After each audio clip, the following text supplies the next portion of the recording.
7th English medium in chapter 1, nutrition in plants. In last video, we learned about the nutrition and the mode of nutrition like autotrophic nutrition and heterotrophic nutrition. We also learned about the photosynthesis process which is done by the green plants and the stomata, etc. Now in this video we are going to learn about the insectivorous plants. Like there are some plants which trap the insects inside them and then by producing digestive juices they digest them. So they are known as insectivorous plants. So as soon as the insects sit on them, they have a pitcher-like structure in them. So they will trap that insect inside. They produce some juices which can digest that insect, and so they get nutrition like that process. So these plants are known as insectivorous plants. And that insectivorous plants, the examples are the pitcher plants and sundew, etc. You can see how the pitcher plants look in this picture. This is a pitcher-like structure. So when it have a lid also. So when any insect is coming nearby it, then it will trap it. It will close the lid, and then the insect cannot go out. And then they are producing that digestive juices inside, and then they digest that insect. So there is a pitcher-like structure, which is actually the modified structure of the leaves, and then there forms a lid also that can open and close, and inside they have some hair-like structure which take that insect into the pitcher, and then it is entangled inside, and then it is digested by the juices secreted by them. So they are known as insectivorous plants. Now, sometimes, do you know that is it possible that such plants do not get all the required nutrients from the soil on which it is climbing? The plant okay. So now saprophytes. Saprotrophs means what? The plants which use saprotrophic mode of nutrition, they are called saprotrophs. So first we must understand what is saprotrophic nutrition. The mode of nutrition in which the organism digests the dead and decaying organic matter by secreting enzymes and then absorb the nutrients is called saprotrophic nutrition. It means that those animals or the plants which digest the dead and decaying organic matter, they get their nutrition from the dead and decaying nutrients. Then their nutrition, mode of nutrition is known as saprotrophic nutrition. To digest them, they are secreting some enzymes also, and with the enzymes they can digest that dead matter and decaying organic matter. So that type of nutrition is known as saprotrophic nutrition, and those are known as saprotrophs. Fungi also grow on orpicles, so they are also known as the saprophytes, and so on. So now during the rainy season they spoil many things. You know that in the rainy season the fungus can be grown on our leather items like shoes or the purses, etc. So we have to take care about it. Ask your parents about the menace of fungi in your house, on which parts the fungi can be there. So in the rainy season, your leather items, leather belt, leather shoes, if you are not using for a long time, then you have to put oil on it. Otherwise, this fungi will be growing on them, because they can get their nutrients, as we already know, that from the dead and decaying organic matters also. So they are like that. The fungi spores are generally present in the air. They are always present in the air, and when they land on the wet surface, they start growing, they germinate, they grow, and then they can spread all over the object, and then they spoil them. Now, another thing is the symbiotic relationship.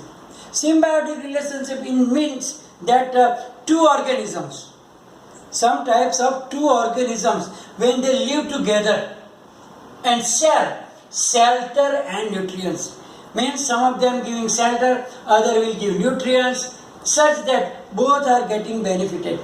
So this type of relationship is known as symbiotic relationship.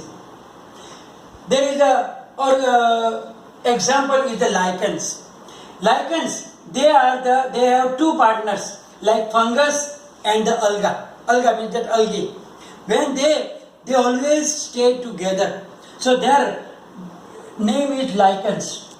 So that lichens are the two partners, as I told you, the fungus and the alga. So here the fungus partner provides shelter, water and minerals. Fungi, they provide the shelter, water and minerals. And alga provide food by the photosynthesis process. So they can do the photosynthesis process. So they will give food, and in return the fungus give them the shelter, water and other minerals that they need. So by this relationship, they are helping each other and they live together.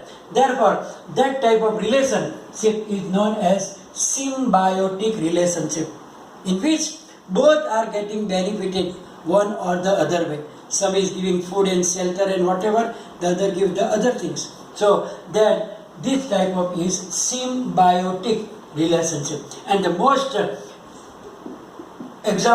most common example is the lichens.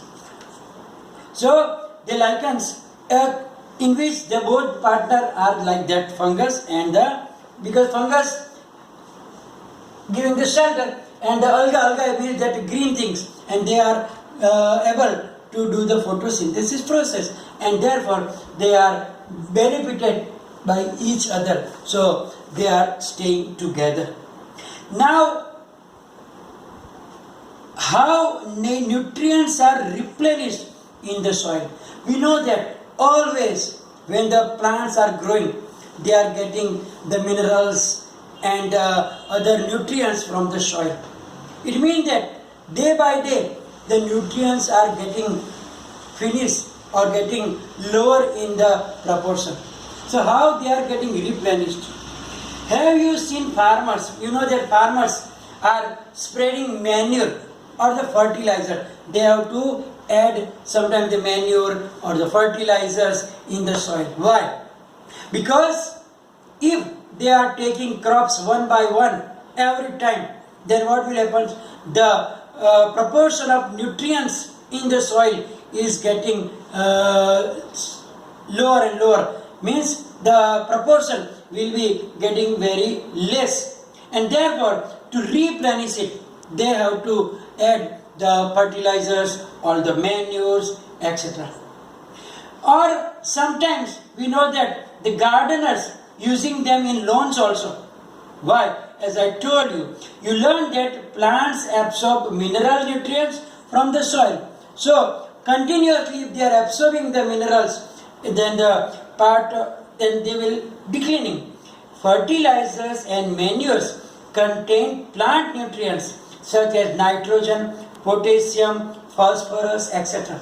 So when these nutrients are getting less in the soil, which nutrients? Nitrogen, phosphorus and the potassium, then the farmers are using that fertilizers, because these fertilizers are full of this three type of nutrients, so that if it is finished or very less amount, then it can be replenished by the plants, by the farmers. Usually crop require a lot of nitrogen to make proteins, because nitrogen is very essential for all living organisms. We know that there is lots of nitrogen in the atmosphere, 78%, but neither plants nor we can take it directly from it, and therefore the plants must get it from the soil. Now we know that in the leguminous plants, in the roots of the leguminous plants, there is the bacteria named Rhizobium bacteria. Rhizobium bacteria has the capacity to absorb that nitrogen from the atmosphere, and then they mix it in the soil by turning them into the form of nitrates or the nitrites. So the Rhizobium bacteria are staying in the leguminous plants. Leguminous plants like pulses, groundnut, etc. And then they stay inside that root nodules, and it means that they are getting shelter in it, and in return they provide the nitrogenous compounds to the soil, and thus they are getting benefited. So this type of also you can say that it is also like a symbiotic relationship, in which means like the root nodules give the shelter to that Rhizobium bacteria, because they always stay in that, and in return that Rhizobium bacteria get the nitrogen from the atmosphere so that the plants can use. So both are getting benefited. One is giving shelter, the other is providing the nutrients. So this is also an example of the symbiotic relationship, and so on. They do not need to add a nitrogen fertilizer to the soil in which leguminous plants are grown. So if we are growing the leguminous plants, then what happens? They don't have to replenish, because that Rhizobium bacteria will get them that nitrogen back, and therefore they don't need to put that very costly fertilizers. So here we learned that the plants are autotrophs, the others are the heterotrophs, and then different type of another things also.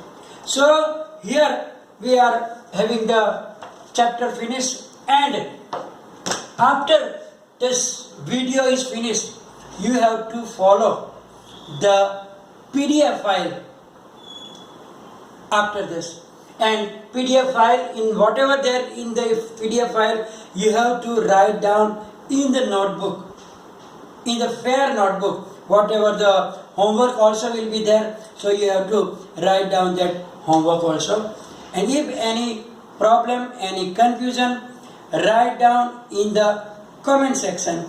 Thank you very much.